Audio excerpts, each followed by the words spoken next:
Gira n'abaana baffe. So session y'olwaleero teyandibaddewo ate sirowooza nti tujja kubeera ne quorum lwakubanga ba MP bannange batitiizi batidde bali eyo newankubadde nga security yaffe nnungi okiwulidde so ffenna ebyobulyake tulina okugamba nti nno tebirina kubeerawo naye ekikulu nti nno tulina okubawuliriza ate okwekalakaasa kwabwe kuyinza okuviiramu ebirala ebitali ebirungi lwakubanga bo babeera ku kituufu ate ababbi abayaaye balumpenzi nibo bigendamu ne babyonoona n'abange bennyini mu mmotoka ba assistant bange ba PA bange tubalese eri wabweru okiwulidde no taking risks naye era we have about 2 hours okugenda mu parliament n'alinya ku nnyonyi n'okutunula mu nnyonyi naye mulimu ababaka abataweranga 50 abatambudde mu myaka 3 emirundi okusinga 10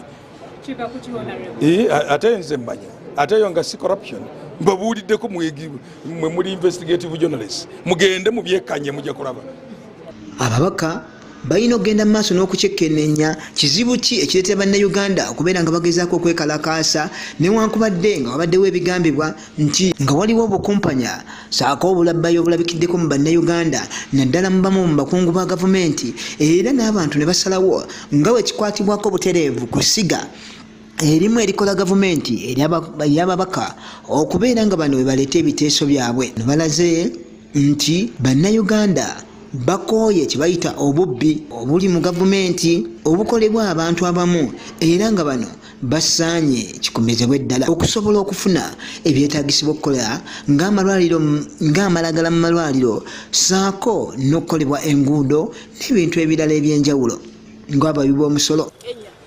At least we are far from Kenya as regards the security and the peace we are really enjoying at our country.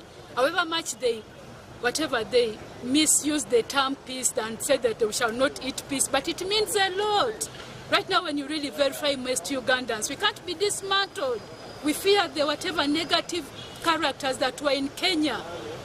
When you really got the demonstrators that the marijuana drug abuses of the nation wanting to come and dismantle the peace that the security personnel really laid for the nation, that every Ugandan is now addicted, the sweet moment, whereby when the country is peaceful, it's you to take strategies as you pray to the Almighty as a Muslim, to lay your strategies for the success of your lifestyle. No leader will go into everyone's house to deliver what you want. It's yourself, the peace that you're having now, that you have to really think about your way forward for your sweet living in the nation. Kino bwe kijjidde nga bannayuganda bangi babadde bagereesa nga ku mulirwano wa ne Kenya engeri gye tuli mu luse olumu olw'amawanga amagatte bandibadde babayako bye bakoppa okulaba nga bafuna demokulasiya ow'ekimmemmette nga ssemateeka w'ababawa okulaba nga beerwanako okusendera wala obukenuzi n'obulabbayi obulabikiddeko mu ggwanga lino. Poliisi n'amagye basiibye balawuna ekibuga era nga ku lukiiko lw'eggwanga olukulu tewabaddeewo baganyizibwa kuyingira newankubadde nga wabaddewo embeera y'olukubakuba bano tebulde kuva mu nkuba eno okulaba nga bassaawo omuwaatu olwa Channel 44 Olweggulo. Nze Nixon Bale wano ku lukiiko lw'eggwanga olukulu mu Kampala. Ebyo bye bibadde mu kibuga kyaffe ate nga tweyongeddeyo oluvannyuma lwa minisita avunaanyizibwa ku by'enguudo n'entambula okuvaayo n'afulumya ekiwandiiko ekiraga nga enguudo mu kibuga Kampala bwe zigenda okwongera okuzimbibwa. Kyo ekitongole ekivunaanyizibwa kuddukanya ekibuga kikubiriziddwa okusaba abantu mu bitundu by'eggwanga ebyenjawulo naddala mu kibuga Kampala enguudo gye zigenda okuyisibwa okuwaayo waakiri fuuti ng'emu ku ttaka lyabwe enguudo zino zisobole okuzimbibwa obulungi. Eyo gye mulaba simanyi oba waliwo waraarayo wano abaaraarayo bonna bwe mubalabirako mubatuweereze ku siteholo mubakomyewo kifuba mubasindiikirize. Ennaku zino saagala kugamba nti inciting violence naye nnaku zino mulina olulimi lumwogera olw'eggaali abavubuka abo bakola eggaali ne bagibayisaamu mwe lwaki temukolamu eggaali namwe ng'abatuuze fujjo bakola effujjo buli wamu beerimbise mu butale beerimbise mu kwera beerimbise buli kiwamu buli wamu batigomya bafuuse ekizibu basolooza abantu babakola ki naye singa oli akuba enduulu noono nakuba enduulu mujja kulaba obuvubuka nga buteekayo emisinde temujja kubeerawo ne mujja kukyalo ne mukuba enduulu mwena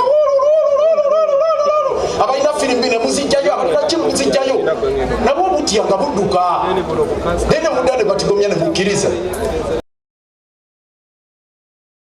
nabyo bwe bityo bwe biri ate mu kigambo ky'olunaku kye tukutegekedde olunaku olwaleero tukuleetedde omusumba Robert Kayanja ng'ayongera okutubuulira ku ngeri gye tulina okukozesaamu ebyo Mukama byatuwadde mu kiseera kyabyo ekituufu.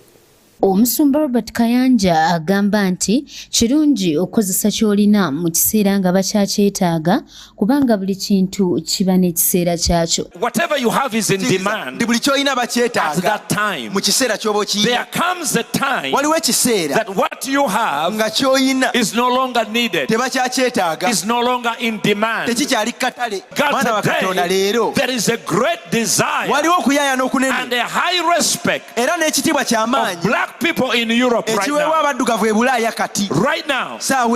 There comes a time whereby your talent will not be needed.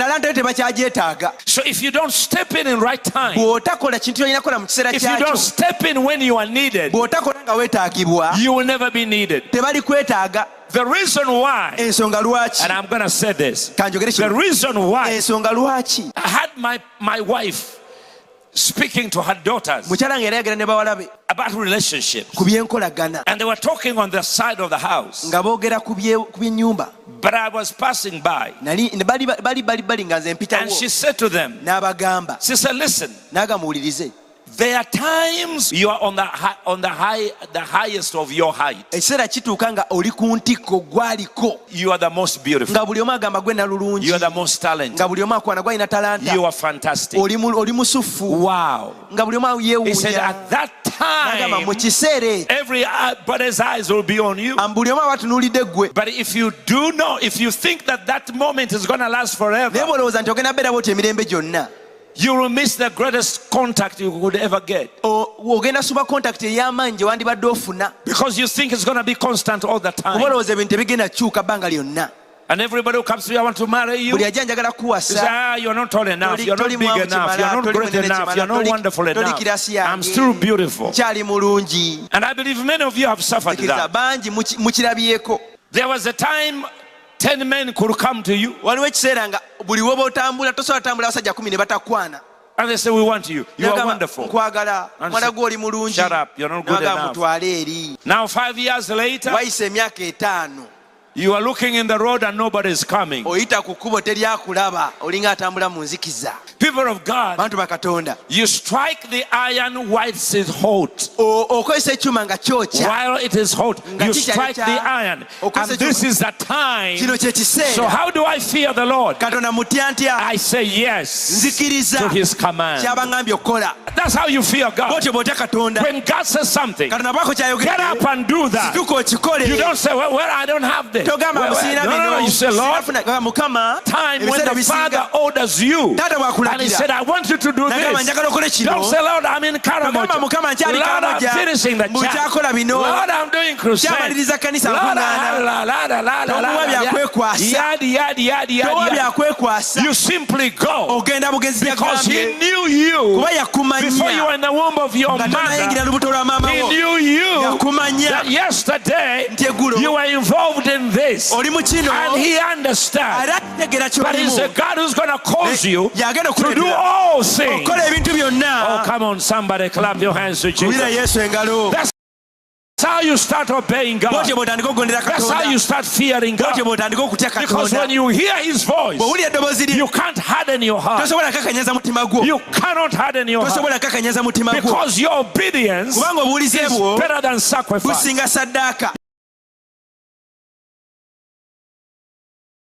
ebyo nabyo bwe bityo bwe biri ate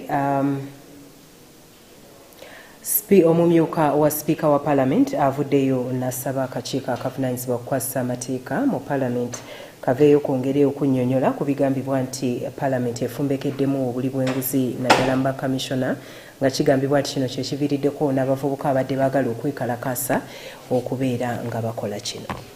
Olunaku lwaleero kikolebwa ng'olukulu luzzemu okutuula era nga embeera ebadde ya kimpowooze wabula abakiise mu kikolebwa ng'olukulu abalutuulamu bo babadde bangi ddala. Wano omukubizi w'ekikolebwa ng'olukulu Thomas Tayibwa akkiriza buli omu okutuula w'ayagala era mu kuggulawo olutuula luno asoose kunakuwalira wamu n'eggwanga olw'abantu ab'enjawulo abavudde mu bulamu buno obw'ensi okuva Paalamenti yasemba okutuula omubadde n'eyali omuwandiisi w'ekitongole ekivunaanyizibwa ku bigezo mu ggwanga ekya UNEB. On a very sad note, we lost again Mr. Matthew Kenya, former secretary of UNEB.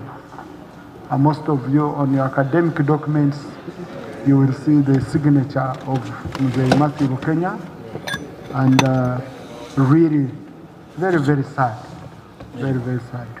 So I request honorable colleagues that we stand up and observe a minute of... Wano omukubizi w'ekikolebwa ng'olukulu Thomas Tayibwa ayogedde ne ku mabago omukulembeze w'eggwanga gayaganya okusaako emikono n'agazza eri Paalamenti era nga wano ayogedde biki ebyetaagisibwa mu go. Also means that UNATCOM would be the only department or unit out of all the departments in the ministry.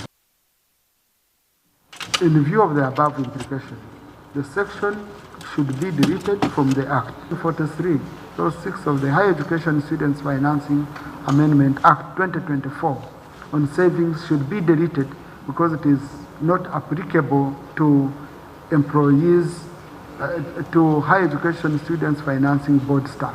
Abakiise mu kikolebwa ng'olukulu boogedde ku bintu eby'enjawulo naddala okwekalakasa okubadde akulira oludda olw'olwa gavumenti mu Paalamenti Joel Ssenyonyi, omubaka wa Kampala Central Muhammad Nsereko n'ababaka abalala. With placards marching saying they have concerns about corruption in Parliament and elsewhere, and they were coming in similar fashion like those ones to come and raise their concerns here in Parliament before us and before you, Right Honourable Speaker. Many of them have been bundled up, they have been beaten up, many are in jail. We need government to brief us on what is happening in the country so that we know. Because as I talk now, the members are all over, people are running away, we are surrounded, so we want to know. The member of Parliament you elected must be accountable to you. Go to his home and ask him, why is it that this is the one being taxed? Rather than finding us in a group and say that whatever you're debating it collectively and accepting it collectively. Probably we say no to certain things, but we are not good enough to persuade some of you to agree with us.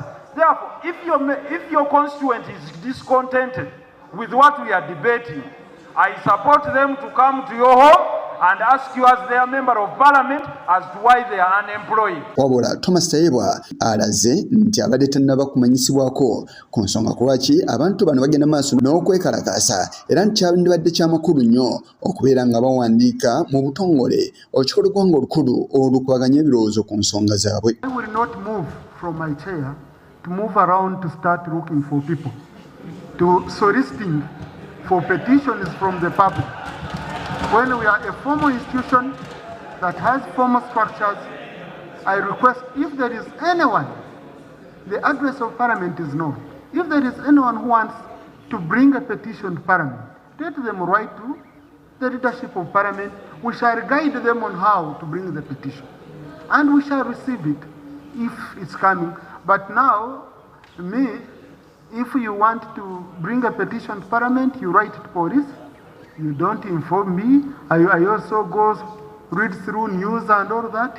It becomes difficult for me to arrange for you. Mu kusooka wabadde okusikagana omugwa nga bamu ku bakiise tebaagala nsonga eno etesebweko wabula ng'ate abandi balina ebirowoozo ebibaluma naddala abali ku ludda olwabala gavumenti bayimidde okumala akaseera ng'eno sipiika waabakakkanya naye nga wa. Right, Honourable Speaker, I will give you an opportunity before we leave. I'll give you an opportunity. I rise on. Wabula omukuza w'ekikolwa olukulu Thomas Tayewa alagidde akakiiko akavunaanyizibwa ku by'amateeka mu kikolwa olukulu okubeera nga kanoonyereza ku nsonga ezitali zimu era nti sabbiiti ejja kajje n'alipoota ey'awamu. I will request the chairman committee on legal and the one for budget on Tuesday you come, you explain on these issues which have been perceived as if people sat colluded and did whatever they wanted to do. I think that clarification is very, very important. No, they are not, especially on the issue of commissioners. Okay? So I will do that. Olutuula lw'olunaku olwali luwunzikiddwa ng'olunaku olw'enkya lwakuddamu okutuula ku ssaawa 8. Wabula ku nkya ku ssaawa 3 waliyo okutuula okw'abasentebe b'obukiiko obw'enjawulo bannampala b'ebibiina ebitali bimu awamu ne bakomishona n'akulira oludda olwawula gavumenti nga Tomulese Mabega. Yise Kigongo kulwa Channel 44 Olweggulo. Obufu bwe bumu omubaka Richard Sebamala ow'ebukoto naye avuddeyo n'ateeka omukono ku lupapula olw'okuŋŋaanya emikono egy'okujja obwesige mu bakamishona ba paalamenti abagambibwa okulya enguzi. Nze nsuubira nti ng'ababaka ba paalamenti kitukakatako okuwuliriza obulyako obuli mu paalamenti oba obuli buli wamu mu ggwanga okugaana okuwaayo omukono ogwa debate wantu twagala kudiscussinga before we censure obanga tewali kyagenze mu maaso twetaaga okuwuliriza ddala abasajja bano balina bujulizi ki obulumika paalamenti eno oba obulumika abantu abalala mu ggwanga luno abalidde enguzi. N'olw'ensonga eno nasuubiza mukulu Ssekikubo nti bw'anaatuuka ku babaka 17 nja kubeera wa 171. Ate ffe aba Democratic Party tetudda mabega ku kigambo kyaffe. Tuba amazima na bwenkanya era bw'atuusaawo omukono n'engumuwa ati yabuzaayo 5 namwe mujje musayininge. Emboozi eyo yefundikidde amawulire gesobodde okubeera nago naye nzikiriza ate nkutuuseeko ekyawandiikibwa kye tukutegekedde olunaku olwaleero kiri mu Zabbuli ey'enkaaga8 n'olunyiriri olw'11 wagamba nti Mukama yawa ekigambo abakazi abaabuulira ebigambo bye ly'ejje lye eringi. Osobola n'okusoma n'oyongera okukkirira wansi nga bw'onaaba osobodde. Akadde kaba katutwala kantindiggwa. Nzikiriza nkusiibulire wano weebale kubeera naffe okuva gye twatandikidde okutuuka wano wenga kubidde oluku mu mutwe. Nze omuzaana wa Kabaka Arius Namugambe mbadde ne Munange Livingstone Kaweesi ku lw'abakozesa obubonero. Toweerabira okujja mu kusaba okugenda okubeerawo okwongera okukuŋŋaanya ensimbi ez'okutegeka olukuŋŋaana lw'enjiri olugenda okubeera mu kibuga Berlin ekya Bugirimaani ate n'enkya okusabawo kwa famire jangu n'ensigoyo era ku nteekateeka y'emu n'ab'enjoyo.